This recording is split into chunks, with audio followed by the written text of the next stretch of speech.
Excellent. You have it, Florence? I can explain it while it's being passed out. It's fairly simple. This amendment would add budget oversight to the federal stimulus funds should they be expended. If we are in session, it would go through our budget process. If we are not in session, it would go through the State Finance Council for approval. And I'll stand for questions on the amendment. Senator Pittman. I just question why would we want to have this oversight that would be exclusive to federal stimulus money versus the normal process? Why would we introduce this on this particular aspect of the funding?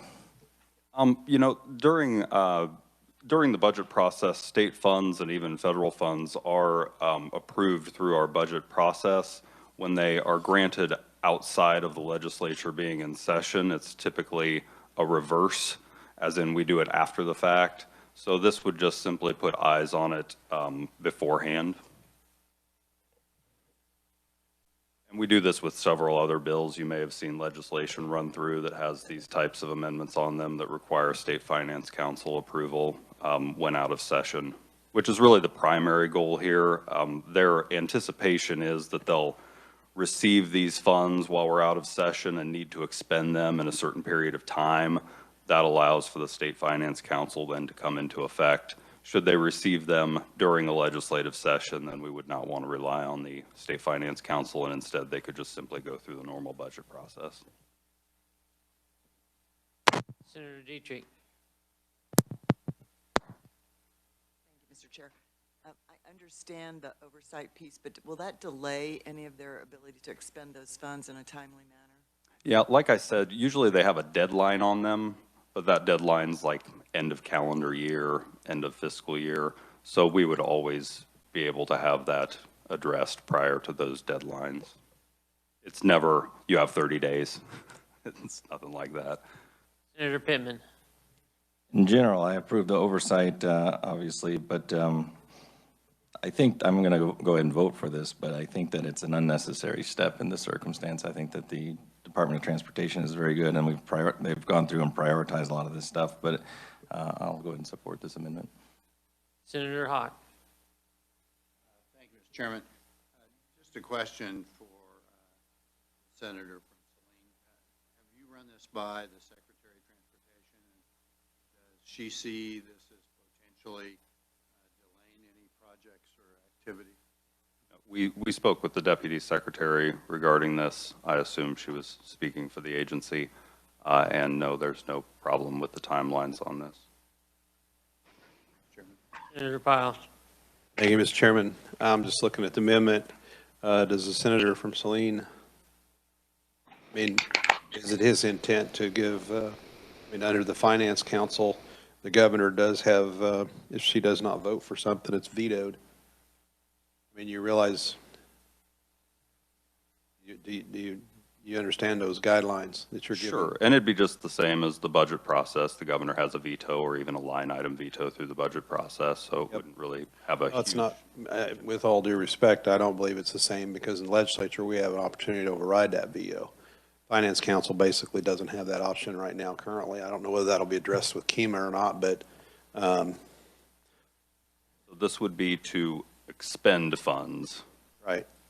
It would then stop that expending of funds should the governor veto the Appropriation Act. I'm tempted to make a motion, Mr. Chairman, to divide this amendment. I like given the legislature oversight. I'm not sure about the State Finance Council, but anyway, that's just some of my concerns. Thank you. Committee, further questions?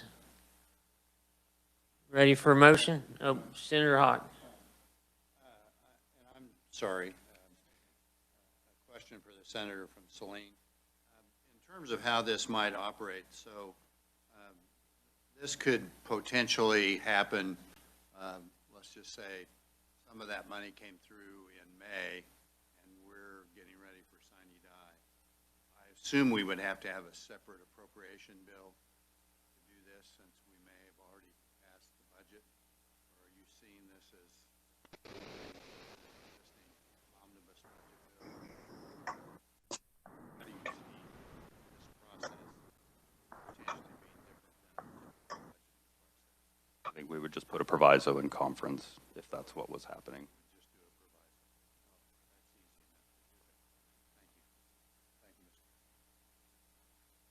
Senator Pittman? Well, I'd look for a motion on this. Senator Clays? Oh, I would move my amendment. We have a motion. Do we have a second? Seconded by Senator Bowers. Further discussion? All those in favor signify by saying aye. Aye. Those opposed? Amendment is adopted. Committee, what's your pleasure on the bill? Senator from Saline.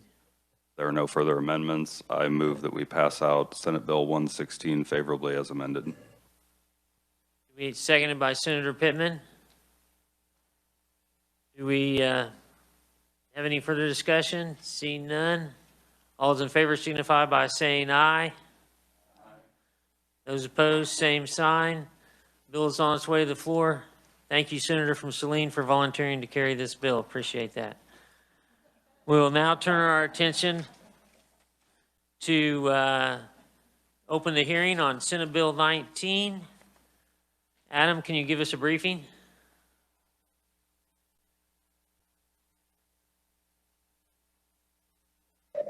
Thank you, Mr. Chairman. Senate Bill 19 designates a portion of U.S. Highway 77 from the western city limits, the city of Blue Rapids, then heading west to the eastern city limits of the city of Waterville in Marshall County. And this road would be designated as the Corporal Allen E. Oatney and the SP4 Gene A. Myers Memorial Highway. In order to name this section of highway, the current named highway, the Prairie Parkway, would be unnamed for this particular section. Lastly, the secretary would install the signs once the cost requirements were fulfilled. And with that, I'd be happy to stand for any questions. Adam, is this bill identical to the one that passed the Senate last year, like 38-0? Yes, it is. Thank you. Okay, we'll turn our attention to the proponents. Senator Bowers, if it's all right, Representative Mosier has another meeting. Could we let her go first? Representative Mosier, welcome to the Transportation Committee.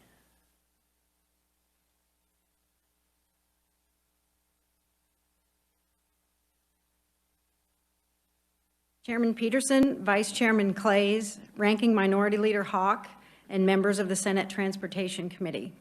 I am Lisa Mosier, State Representative for House District 106 and resident of Marshall County, where the referenced highway naming venture in Senate Bill 19 will be realized. I testify today in support of Senate Bill 19, designating a portion of United States Highway 77 between Blue Rapids and Waterville to the honor of two local Vietnam veterans, Corporal Allen E. Oatney and Specialist 4th Class Gene A. Myers. I developed at a young age an appreciation for our nation's veterans and the price paid for freedom. My uncle and godfather was a World War II veteran. Two of the 627 Kansas military lives lost in the Vietnam War were those of U.S. Corporal Allen E. Oatney of Waterville, Kansas, killed in action in Cambodia on June 22, 1970, and U.S. Army Specialist 4th Class Gene Allen Myers, also of Waterville, Kansas, killed in action in South Vietnam on June 9, 1969. Senate Bill 19 commits to the honor of these young men a 5-mile segment of U.S. Highway 77 between Waterville and Blue Rapids, Kansas. I believe this tribute deserves the support of this body. Funding for signs marking the referenced section of highway will be provided by the American Legion through private donations. We must not forget the sacrifice of more than 50,000 heroes of the Vietnam War, and specifically the sacrifice of these two young men from rural Kansas who gave their lives in answer to their country's call to duty. Their commitment to God and country is evident by the price they paid. Thank you for the opportunity to testify. I will stand for questions at the appropriate time. Committee, questions for Representative Mosier? Seeing none, thank you. Next up, we have Senator Bowers. You can do it from your seat if you would like, or you can go to the podium.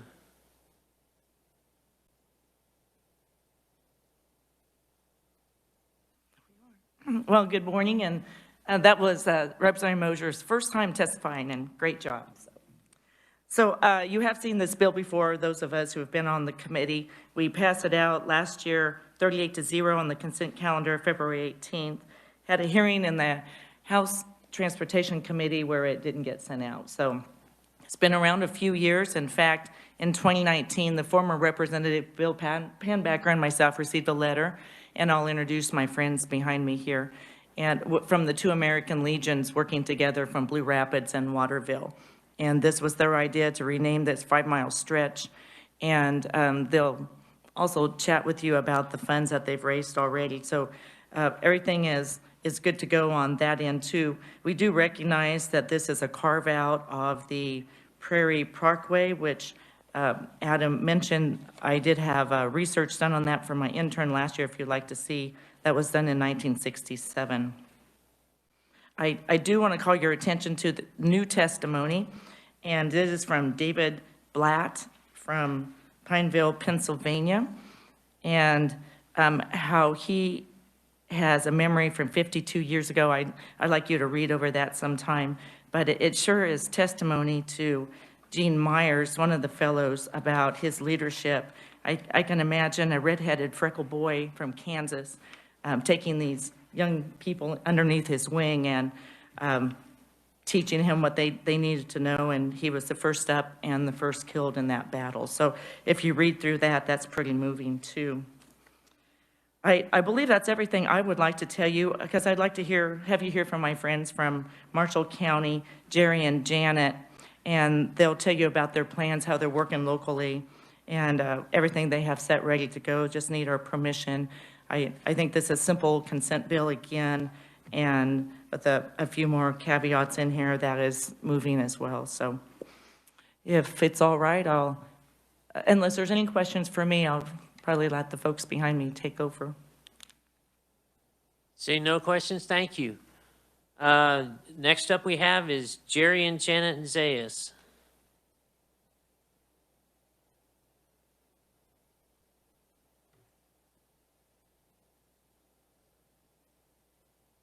Thank you, Mr. Chairman, for having the opportunity to come and talk to you again. My name is Jerry Zayas. I'm a retired colonel from the United States Army, military academy class of 1980, and recently moved up to Blue Rapids, Kansas, so I could be a babysitter for my granddaughter. But in that capacity, I decided to run for mayor, and I'm the mayor of the town of Blue Rapids. But more importantly, right now, I am the post service officer for Post 169.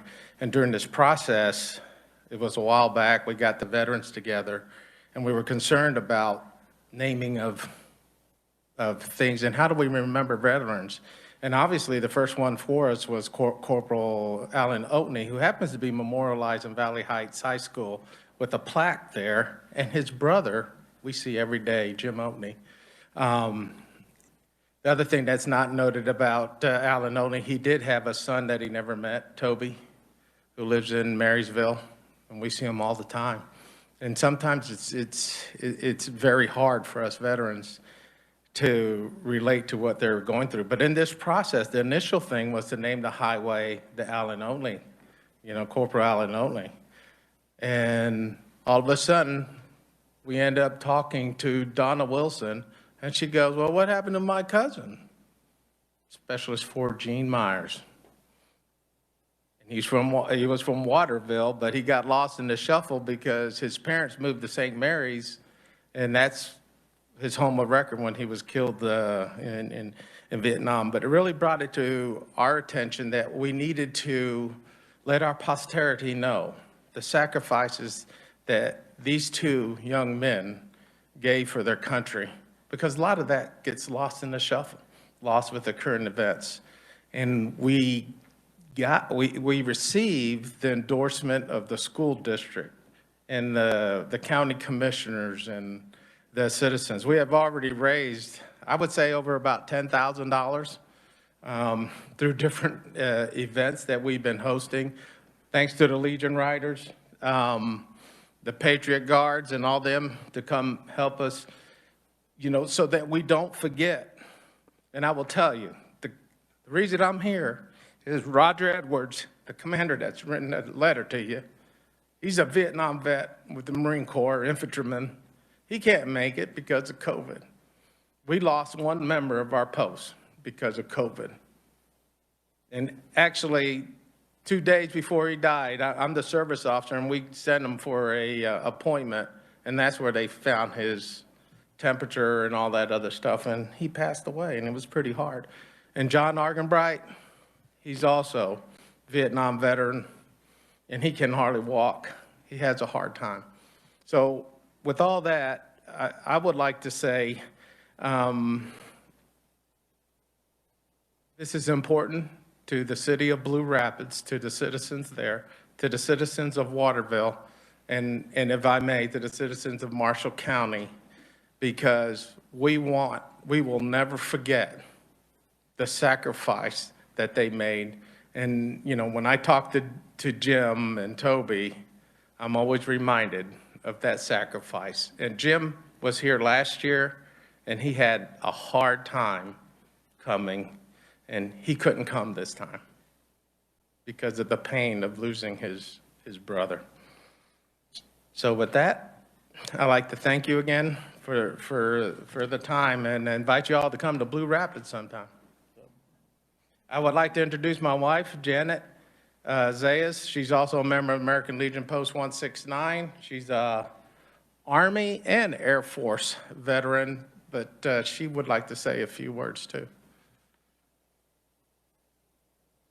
Welcome to the committee, Janet.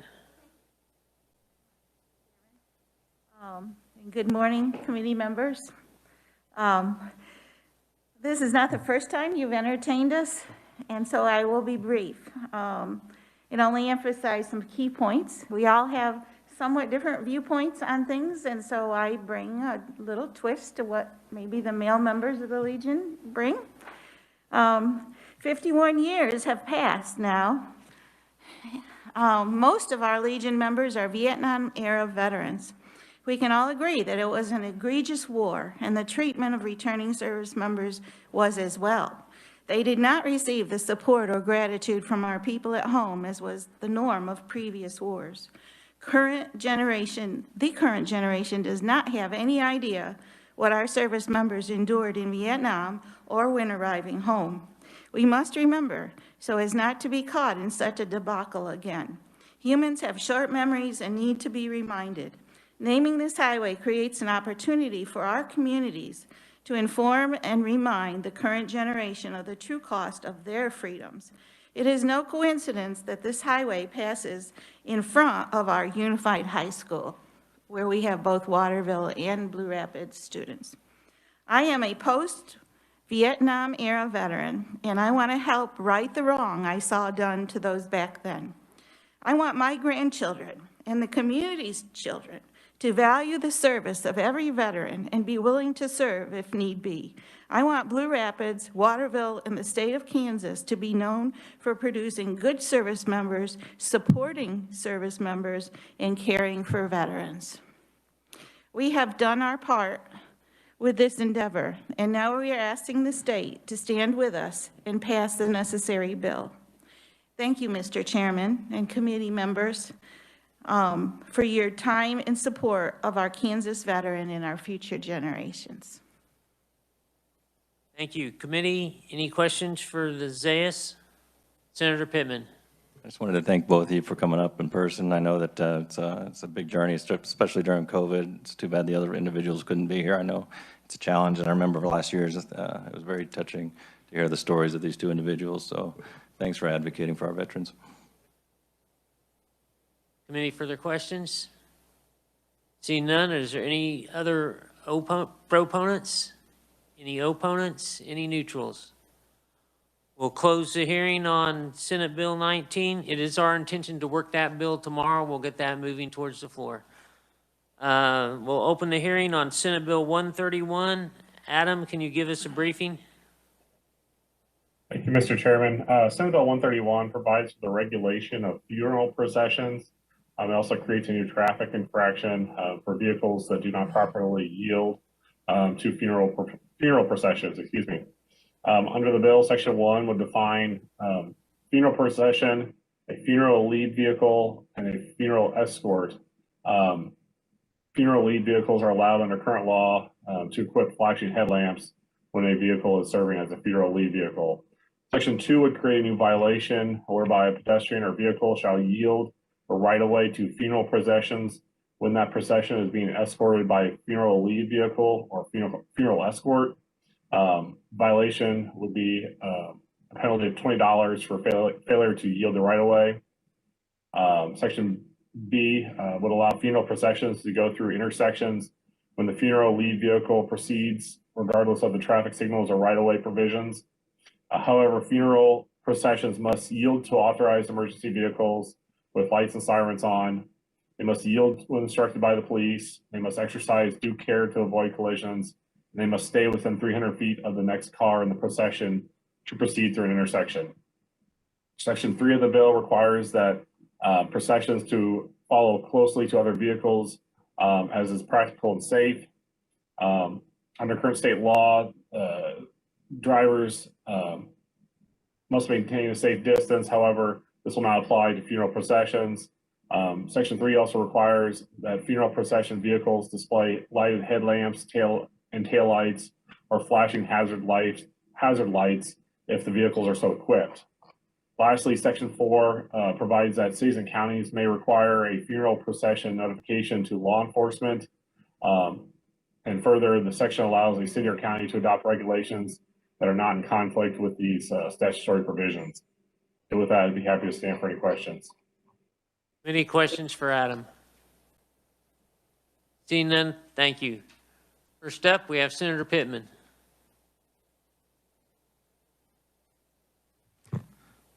Thank you, Mr. Chair and committee. I really appreciate you having this hearing. I introduced this last session, and it did pass out of the House Transportation Committee unanimously. It was slightly different. I'll explain the difference here in a second. What this the generation of this was basically when my uncle passed away. He was a Vietnam veteran, and my family went out to the National Cemetery, and I can't tell you how much it means to have the Patriot Guard or the VFW Riders or some of these other military organizations come in and escort the family in these situations. Take care of the traffic. This was in actually Nashville, and take us through the highway aspects and make sure that the procession proceeded smoothly. It was touching, and I've known about the Riders, and I've worked with them in Leavenworth because we have 2 national cemeteries there for a long time. But there's something different when you are inside of that grieving moment as a family member and realize these people are stepping up. And so I came back to look at our statutes in regard to funeral processions and maybe put some protections in for these Patriot Guard riders who come out and do this service for free, just to honor our veterans that have come home. And I realized after some research, working with the revisers, that Kansas, unlike 33 other states, doesn't actually recognize funeral processions as a statutory thing, which surprised me.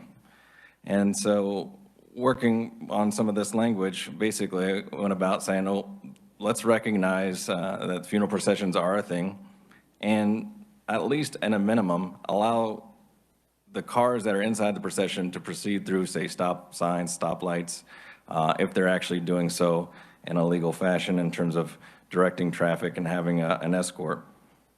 That's a minimum, so that if somebody gets hit in an intersection, the insurance company won't say they're breaking the law. These riders do a lot, the funeral escorts do a lot. I worked with the municipalities. I wanted to make sure that they could come in and legislate or make regulations, and they'll speak to that, I think. This is an important bill. Now, what's different than the House bill is previously I had in here a section that would actually make it a traffic violation not to pull over on the side of the road. And that caused some heartburn with some of the House leadership, so I've taken that out of this particular bill. That's still inside of the House bill. House Bill, I believe it's 2107. So that's a key difference in what we have here in front of us versus what's in the House. That one in the House has already passed out of committee unanimously.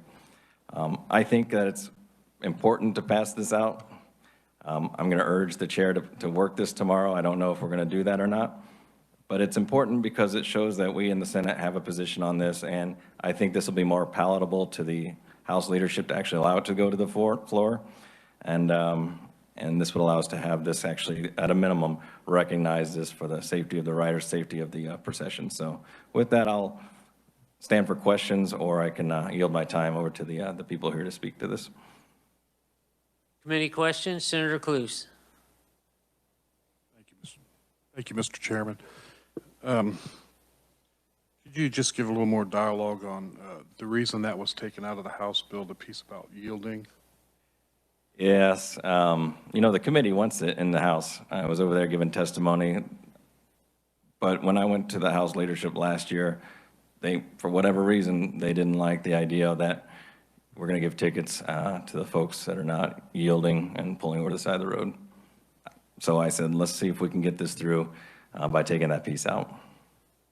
I can't tell you why they have heartburn with it. I think that would be a great piece to keep in personally. Sure. Thank you, Mr. Chairman. Thank you for your testimony. Where were you raised? Here in Leavenworth? That's surprising to me. I know that we were very respectful about funerals throughout the state, and I don't know why we would need to legislate good behavior when we already have it. It's a very good point. Why would we want to legislate behavior? This is merely recognizing that we have funeral processions and statutes, and really it's about giving protections to those that are in it that make it legal for us to go through, as you've been through many funerals, I know I have, when we have to go through stoplights and things like that, it's technically not recognized as a thing as being legal. So this is just putting a formal process in that says, hey, this is a thing that happens in Kansas, and we recognize it and respect the fact that funeral processions are going to go and the riders are going to have the right to direct traffic in those limited circumstances.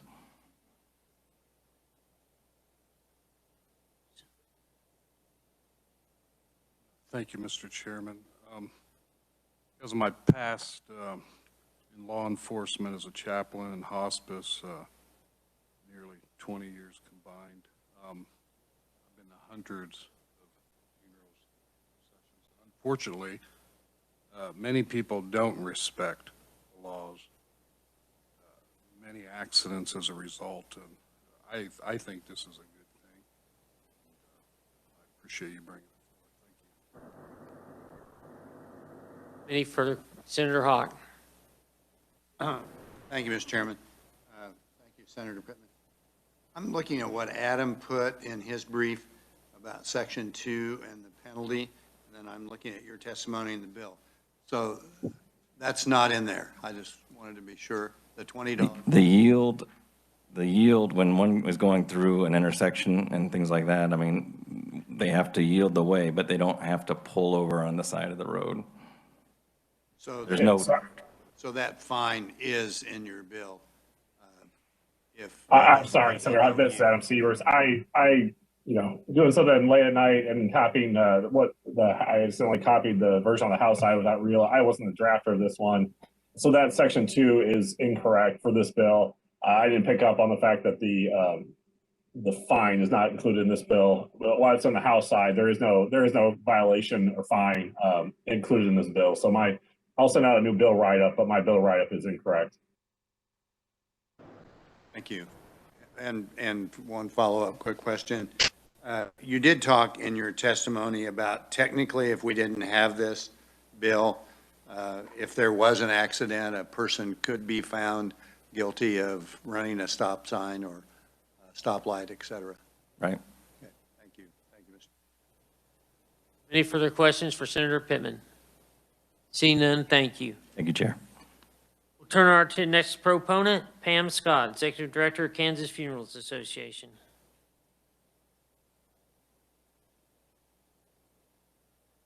Welcome to the committee. Thank you. Good morning. I am here on behalf of the Kansas Funeral Directors Association.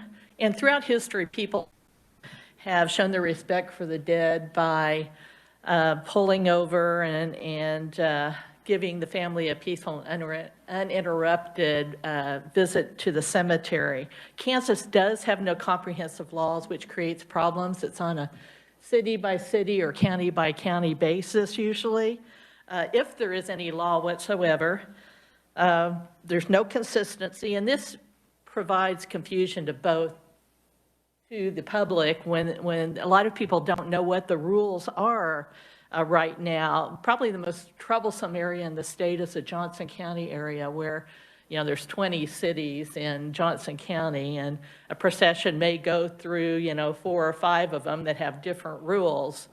So there have actually been some escorts pulled over in some areas of Johnson County, especially on their way to the National Cemetery in Leavenworth. We believe a uniform funeral procession law would improve the safety of funeral processions by setting forth clear rules that both the public and funeral directors have to follow. I think also a more important part is it would provide education to the public on the rules concerning funeral processions. A lot of people don't know what to do when a funeral procession goes by, what the rules are. And if a comprehensive law was passed, something could be put into the state Kansas driver's license handbook that's given to drivers, when you initially get your license, taking a test. But information concerning funeral processions and what the rules are would be put in there, and therefore the public could be better educated on what they are supposed to do. So we do support the bill.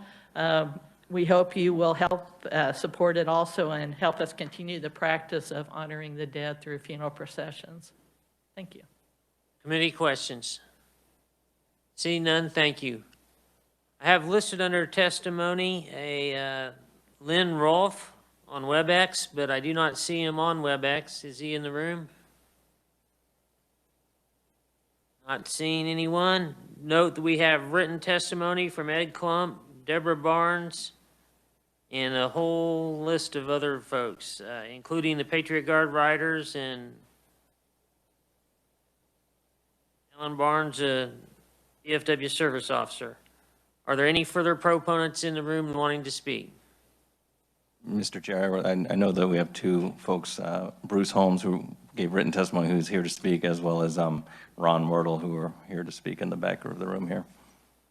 We have time for some brief testimony if you'd like to approach.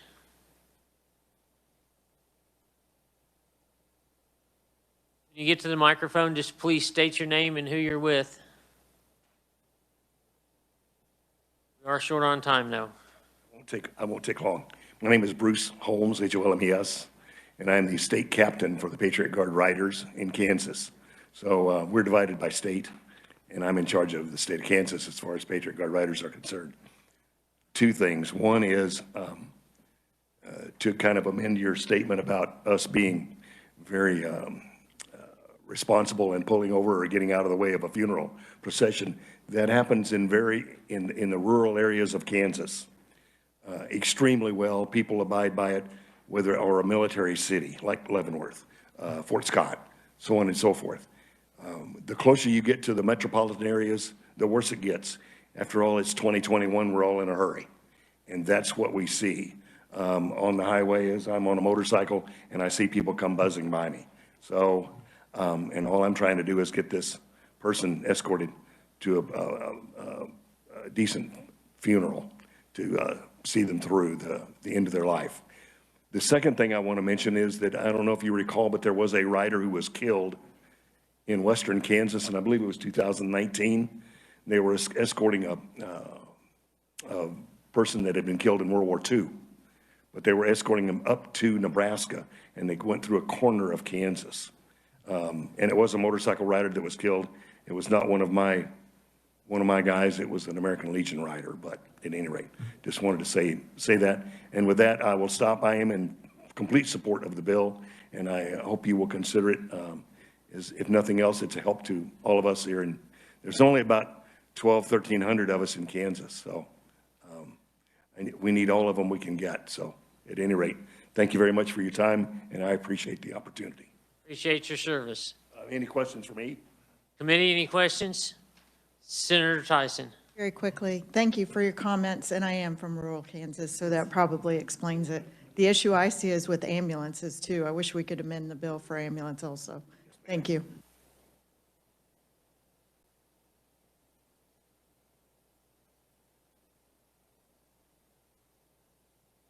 Please state your name when you get to the microphone.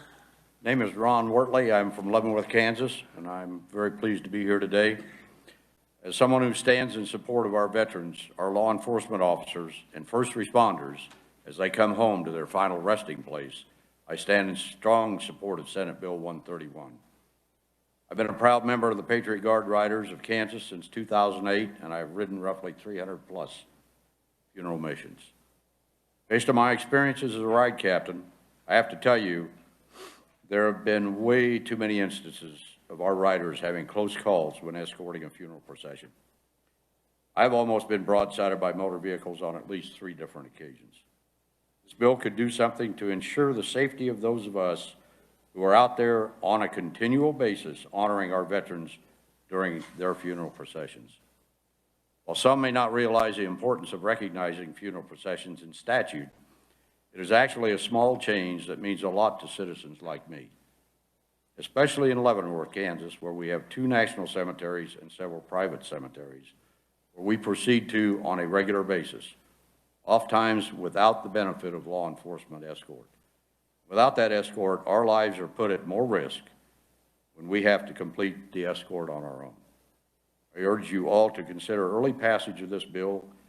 It is extremely important for the safety and security of those of us who are out there on a daily basis honoring our veterans. Any questions?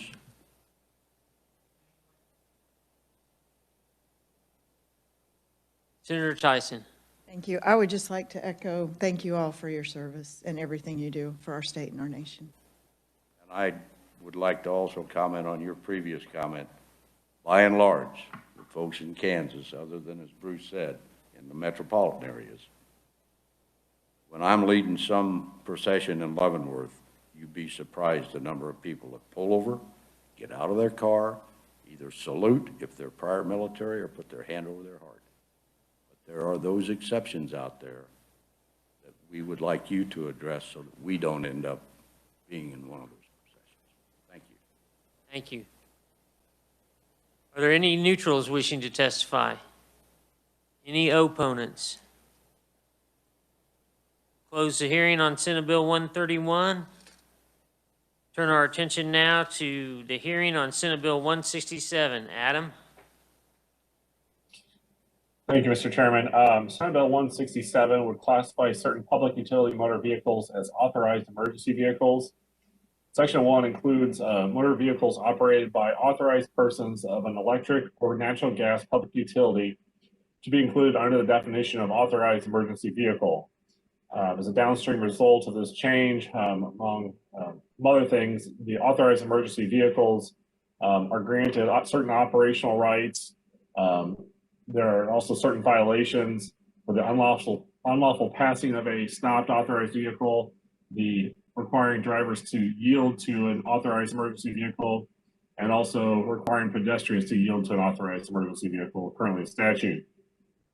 Section 2 would exempt these motor vehicles from being designated by a Board of County Commissioners as authorized emergency vehicles.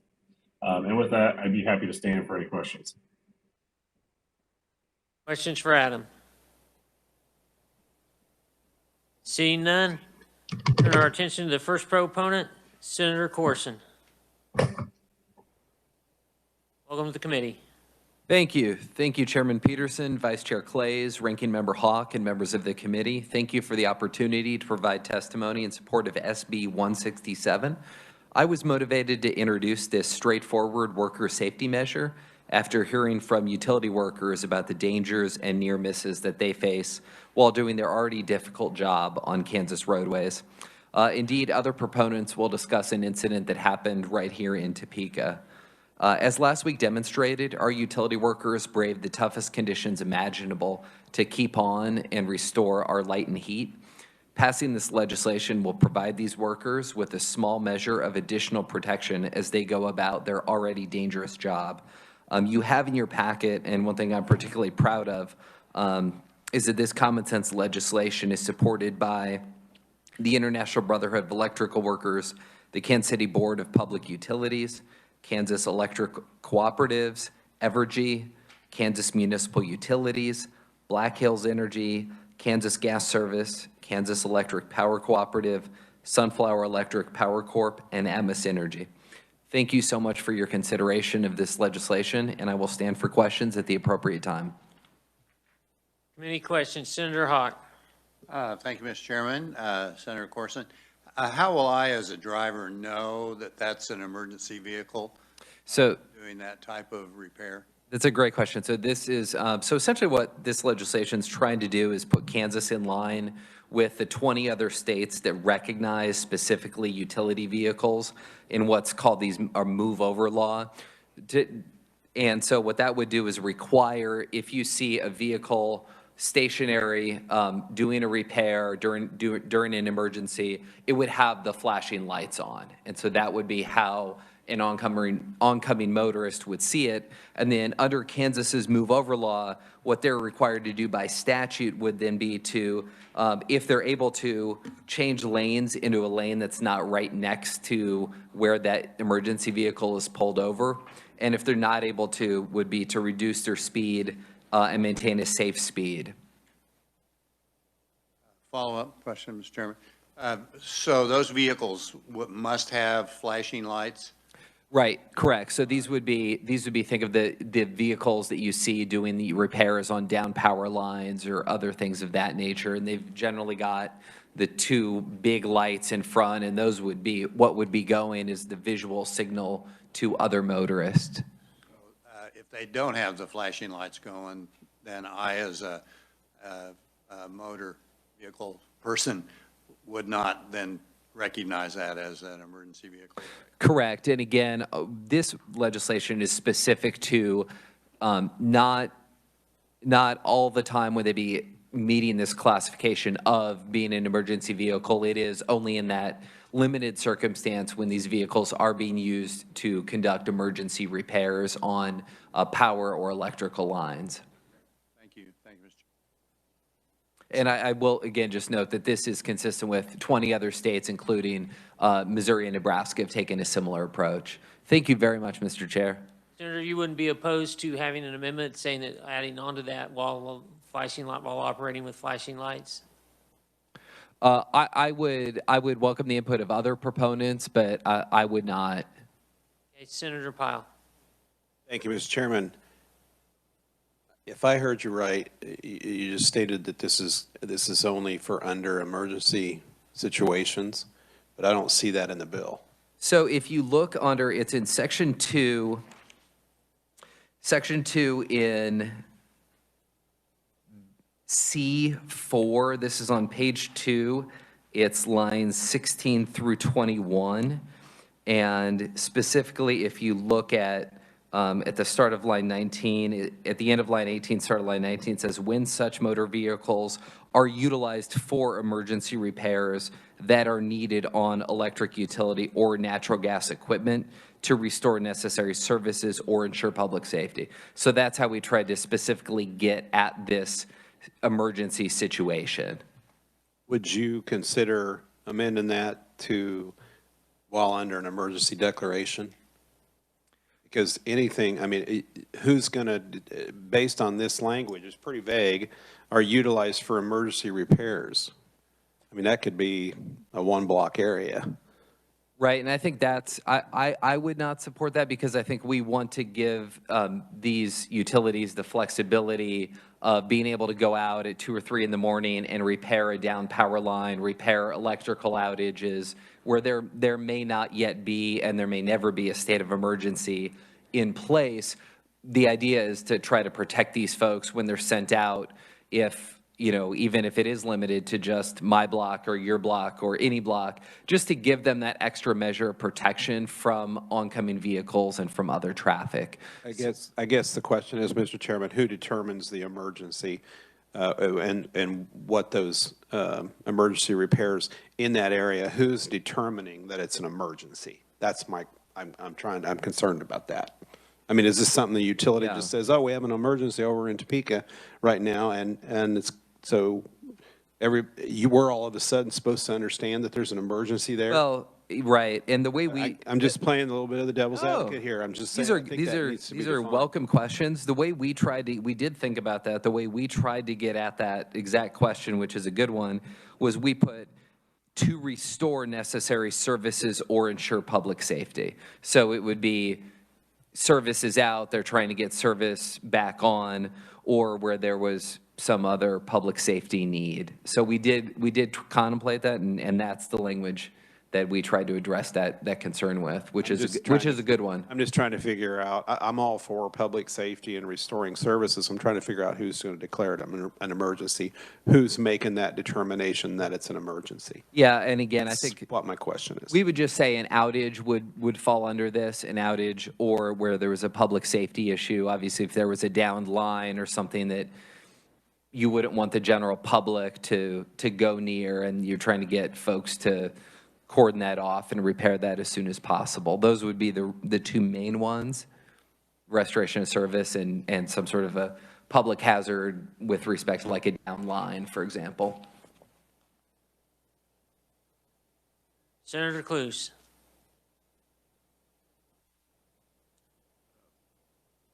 Thinking maybe along the lines of what Senator Powell was sharing, that often when there is an emergency, you're either dialing 911 or you're dialing that particular utility's emergency line. So I think if it's one or the other, that would probably constitute the emergency. That would enact an emergency, if maybe that helps.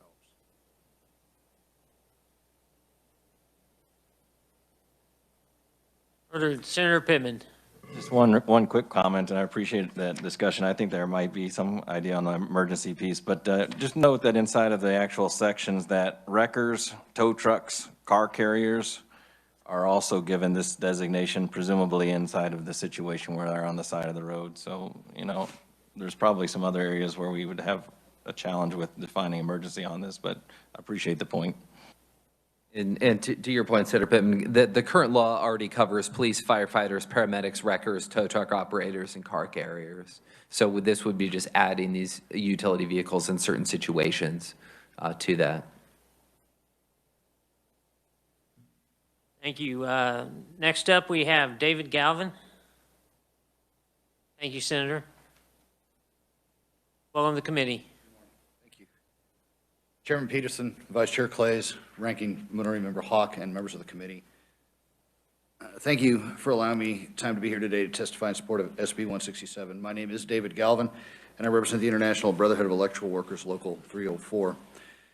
We support SB 167 because it does add those utility vehicles engaged in the action of emergency repairs to electrical utility or natural gas equipment to that classification of emergency vehicles. Obviously, these men and women do a dangerous job day in and day out. There's one of 100 things that can go wrong and cause a tragedy, and that's when conditions are optimal. We believe that adding utility vehicles to the emergency vehicle classification will hopefully help to reduce a bit of the risk these important workers face and give them a greater sense of security as they do an already dangerous job in sometimes dangerous locations. I don't think it's an exaggeration to say that most of our utility workers out there have at least one near-miss experience, if not more. You know, and it's unfortunate that we don't really get reports on those near misses, so we don't really know how close our workers come to being hurt and how often. We did have I believe it's also in Evergy's testimony that in broad daylight recently, last summer, up on North Lyman Road, a service vehicle was rear-ended by a distracted driver. Luckily, the service person was not hurt. As stated previously, we do currently have these move-over laws in Kansas that cover the police, firefighters, and paramedics, tow truck operators, and highway maintenance workers. And again, as previously stated, 20 other states, including Missouri and Nebraska, specifically include utility vehicles in their laws. We do believe that SB 167 is an important step in ensuring the safety of Kansas workers, and we're proud to support, along with Evergy, Kansas Gas, and the other utilities that have shown their support for this legislation. I thank the committee for its time today and will stand for any questions you may have. Committee questions? See none, thank you.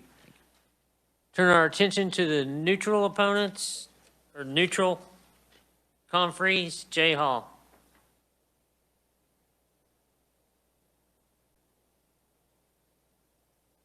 We have testimony. We'll accept that as written. It is in your packets. Committee, are there any opponents? Seeing none, we'll close the hearing on Senate Bill 167. Yes, Senator Pittman.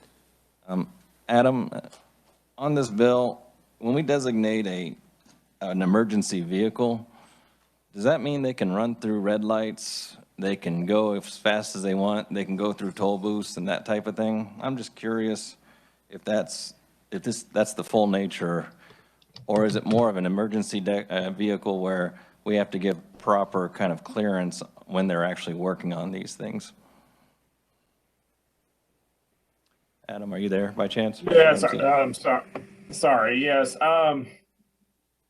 It's a good question. I was looking at that a little bit last night. Under 8-1506, there are the authorized emergency vehicle, their rights and duties, when they can, like you say, run or, follow cars, proceed through toll booths. I have to get back to you whether or not that would apply to all of them. I don't want to give you a wrong answer. And I'll have to look into that a little bit further. We have one further last question for you, Adam. Senator Clays. Thank you, Mr. Chairman. Adam, driving up 81 Highway and back from Nebraska, I could have sworn that the sign says emergency and maintenance vehicles. Is there a separate designation for maintenance vehicles, or is that just the sign explaining all other vehicles that aren't with red flashy lights? And are you referring to the move over component? Yeah, there are move over signs that alert people to that law in the state of Kansas that are along our highways. And I could have sworn that they said emergency and maintenance vehicles. I'll have to look into the maintenance component. I'm happy to have Senator Corson address it too, if that's something you'd prefer he Senator address. Corson, if you want to address it briefly, we need to adjourn. We are actually over time. I'm very sorry. Thank you, Mr. Chair. I wanted to just briefly speak to Senator Pittman's question, and just to be clear that all this legislation attempts to do is really address the stationary vehicles that are on the side while they're attending to an emergency repair. This is not about having vehicles running through red lights or toll booths or not following traffic laws. This is really meant to be narrowly tailored just to apply to the move over law that Kansas currently already affords to all the other types of emergency vehicles that have been previously mentioned. So it's really those times where they're just stationary, repairing a down line. Thank you, committee. We are out of time. We are adjourned.